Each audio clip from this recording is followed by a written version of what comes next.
समुद्र में उठने वाली लहरों के सामने किनारे पर एक गुरु का बड़ा ही अद्भुत आश्रम था। जितना अद्भुत आश्रम था उससे कहीं ज्यादा अद्भुत वहाँ पर रहने वाले गुरु थे। उस सन्यासी ने अपना पूरा जीवन विज्ञान और अध्यात्म के नाम पर लिख दिया था। संध्या समय पास ही के गांव से कुछ युवक उस सन्यासी के उपदेश सुनने के लिए उस आश्रम में पहुंच जाते थे। एक दिन संध्या उपदेश में एक युवक ने गुरु से एक सवाल किया। उसने कहा कि गुरुदेव, मन बड़ा ही विचित्र है। मैं बार बार अपने आप से ये बोलता हूँ कि ये गलती मैं इस बार नहीं करूँगा, लेकिन हर बार मैं वही गलती दोबारा से दोहरा देता हूँ। सोचता हूँ कि अतीत में जो गलतियाँ मुझसे हुई हैं उनके लिए मैं पश्चाताप ना करूँ, लेकिन मेरा मन हमेशा पीड़ा से भरा रहता है। आप कहते हैं कि ध्यान सब दुखों को मिटा देगा, लेकिन मैं रोज ध्यान करता हूँ, लेकिन उस ध्यान का मुझे कोई फायदा नहीं मिलता। ऐसा क्यों होता है? मैं क्या करूँ? कृपया करके मेरा मार्गदर्शन करिए। सन्यासी ने सबकी समस्या हल करते हुए कहना शुरू किया। उन्होंने बताया कि शुरुआती ध्यान सबसे ज्यादा कठिन होता है, क्योंकि शुरुआत में व्यक्ति के मन को आदत नहीं होती है। वो इधर उधर भागता है, दौड़ता है, अतीत की बातों को याद करता है, लेकिन ध्यान एक जगह पर लगा नहीं पाता। प्राचीन समय में जब भी कोई शिष्य अपने गुरु के पास ध्यान सीखने के लिए आता था, तो वो गुरु उस शिष्य को ब्रह्म मुहूर्त में ध्यान लगाने के लिए कहा करते थे, क्योंकि ब्रह्म मुहूर्त सृजन का समय होता है। इस समय सारी प्रकृति एक नए दिन की शुरुआत करती है। पक्षी पेड़ों और कलरव करने लगते हैं और मुर्गे बांग देने लगते हैं। कमल खिल उठता है और पूरी प्रकृति एक सौंदर्य से भर जाती है। प्राचीन शास्त्रों के अनुसार 24 घंटों को 30 मुहूर्त में बांटा गया है, जिसमें हर एक मुहूर्त 48 मिनट का होता है। ब्रह्म मुहूर्त की शुरुआत सूर्योदय से 1 घंटा 36 मिनट पहले हो जाती है। अलग अलग ऋतुओं में सूर्योदय का समय अलग अलग होता है। इसी प्रकार ब्रह्म मुहूर्त का भी समय अलग अलग ऋतुओं के हिसाब से अलग अलग होता है। गर्मियों के दिनों में अगर सूर्य 6 बजे उदय हो रहा है, तो ब्रह्म मुहूर्त की शुरुआत इससे 1 घंटा 36 मिनट पहले यानी कि 4:24 पर हो जाती है। और वहीं सर्दियों में सूर्य अगर 7 बजे उगता है, तो ब्रह्म मुहूर्त की शुरुआत 5:24 पर होती है। आसान भाषा में अगर बात करें तो 4 बजे से 6 बजे तक का समय ब्रह्म मुहूर्त का ही समय होता है। ये वो समय होता है जब मंदिर के पट खुल जाते हैं। ऋषि मुनि नदियों में स्नान करने के पश्चात ध्यान साधना में लीन हो जाते हैं। यही वो समय होता है जब कमल भी खिल उठता है, मंदिर के पट खुल जाते हैं। चलिए विस्तार से समझते हैं कि इस समय हमारे शरीर में क्या बदलाव आते हैं। आयुर्वेद का कहना है कि मनुष्य का शरीर 3 ऊर्जाओं से यानी 3 दोषों से बना होता है, वात, पित्त और कफ। यही तीनों ऊर्जा हमें पूरी तरह से संचालित करती है। अगर इन तीनों का संतुलन हमारे शरीर में बिगड़ने लगता है, तो हम तरह तरह की बीमारियों से ग्रस्त हो जाते हैं। इन तीनों में से सबसे मुख्य ऊर्जा होती है वात की। वात का संतुलन बिगड़ने से हमारे शरीर में 80 तरह की बीमारियां पैदा होती हैं। पित्त का संतुलन बिगड़ने से 40 और कफ का संतुलन बिगड़ने से 20 तरह की बीमारियां जन्म लेती हैं। इस प्रकार इन 3 दोषों में से वात सबसे ज्यादा महत्वपूर्ण है और वात हमारे शरीर में सबसे ज्यादा सक्रिय सुबह के 2 बजे से 6 बजे के बीच में होता है, यानी कि ब्रह्म मुहूर्त से पहले उठने वाले लोगों का वात हमेशा संतुलन में रहता है और इसी वजह से उनका पेट अच्छे से साफ होता है। उन्हें कोई बीमारी नहीं होती। वो हमेशा ऊर्जा से भरे हुए रहते हैं। उनका मुख कमल की तरह चमकता रहता है। उनमें असीम सौंदर्य पैदा हो जाता है। ब्रह्म मुहूर्त में उठने वाले लोग हमेशा आनंद में रहते हैं और किसी भी काम को वो ध्यान बना लेते हैं। जो भी बुद्धिमान आदमी होता है वो इस समय को व्यर्थ नहीं गंवाता। अष्टांग हृदय, जो कि आयुर्वेद की एक श्रृंखला है, उसमें लिखा हुआ है कि खुद को जानने के लिए सबसे योग्य समय ब्रह्म मुहूर्त का ही होता है। जो लोग ध्यान में गहरे उतरना चाहते हैं, खुद की खोज करना चाहते हैं, उन लोगों के लिए ब्रह्म मुहूर्त का समय किसी वरदान से कम नहीं होता है। ये वो समय होता है जब पूरी प्रकृति एक नई शुरुआत करती है। इसीलिए जो अतीत होता है वो पीछे छूट जाता है। दिन में और किसी समय ध्यान करने से आपको विचार परेशान कर सकते हैं और आप ध्यान को लगा नहीं पाएंगे, लेकिन ब्रह्म मुहूर्त में जब दिन की शुरुआत होती है तो आपका मन और मस्तिष्क पूरी तरह से खाली होता है और ध्यान में उतर पाना उतना ही आसान होता चला जाता है। एक बार तथागत यानी कि बुद्ध के प्रिय शिष्य आनंद ने उनसे पूछा था कि हे तथागत, ब्रह्म मुहूर्त का समय आपके लिए कितना महत्वपूर्ण होता है।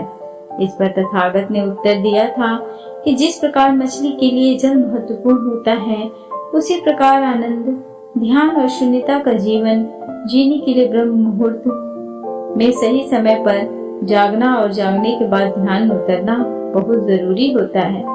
अगर आपकी यात्रा आनंद की तरफ नहीं है, आप दुखों में, कष्टों में अपना जीवन जीना चाहते हैं, तो आपके लिए ब्रह्म मुहूर्त का कोई महत्व नहीं है।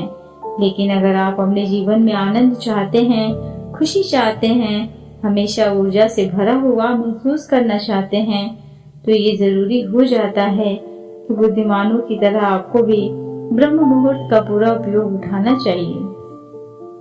सभी युवक ध्यान पूर्वक सन्यासी की बातें सुन रहे थे। सन्यासी ने ब्रह्म मुहूर्त पर वैज्ञानिक दृष्टिकोण पेश करते हुए सभी युवकों को बताया, हमारे मस्तिष्क के ऊपरी हिस्से पर पीनियल नाम की एक ग्रंथि होती है, जो कि मेलाटोनिन नाम का एक हार्मोन रिलीज करती है, जो हमारे शरीर में आनंद की उत्पत्ति का कारण होता है। ये वही हार्मोन होता है, जितनी अच्छे से और जितनी ज्यादा मात्रा में पीनियल ग्लैंड मेलाटोनिन नाम का ये हार्मोन रिलीज करती है, उतनी ही आनंदित हम रहते हैं।